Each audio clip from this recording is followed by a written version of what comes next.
Highway పోవాలి, అందులో Chennai route సచ్చినట్టు కట్టి పోవాలి. అక్కడ కొంతమంది గుద్దేసిన వాళ్ళు ఉన్నారు, టోల్ గేట్ గుద్దిన వాళ్ళు ఉన్నారు, టోల్ గేట్ మీద దాడి చేసిన వాళ్ళు ఉన్నారు.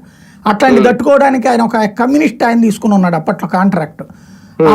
ఆయన బ్యాచ్ మంచి స్ట్రాంగ్ బ్యాచ్ ఉండేది, దానేటట్టు ఉండేవాళ్ళు అనమాట. 2 జీపులతో ఎప్పుడు రెడీలో ఉండేవాళ్ళు, లారీని లేపడానికి క్రేన్లు ఉండేవి. అలాగ వసూలు చేసిన రోజులు చూసా నేను. అట్లాంటి దాంతో పోల్చుకుంటే అప్పుడు తర్వాత తీసేయాలి. ఇప్పుడు వాజ్పేయి టైంలో చెప్పింది కూడా ఓ 30 ఏళ్ల పాటు టోల్ గేటు మెయింటెనెన్స్, ఆ తర్వాత తీసేయాలి అని అన్నారు.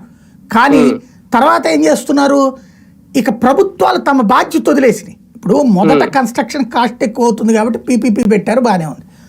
కానీ తర్వాత రెగ్యులర్ మెయింటెనెన్స్ కూడా ప్రభుత్వాలు వదిలేసి నిలువు దోపిడీ చేస్తున్నాయి. ఇప్పుడు ఫస్ట్ ట్రిప్ కట్టినప్పుడు ఇంత ఖర్చు అయింది కాబట్టి అంత వసూలు చేశారంటే ఒక అర్థం ఉంది.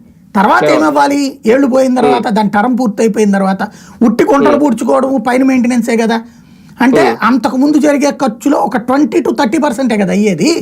కన్స్ట్రక్షన్ కాస్ట్కి నిర్వహణ కాస్ట్కి చాలా తేడా ఉంది కదా. నిర్వహణ కాస్ట్ అంటే 30 రూపాయలు అవుతుంది, కన్స్ట్రక్షన్ అంటే 100 రూపాయలు అవుతుంది.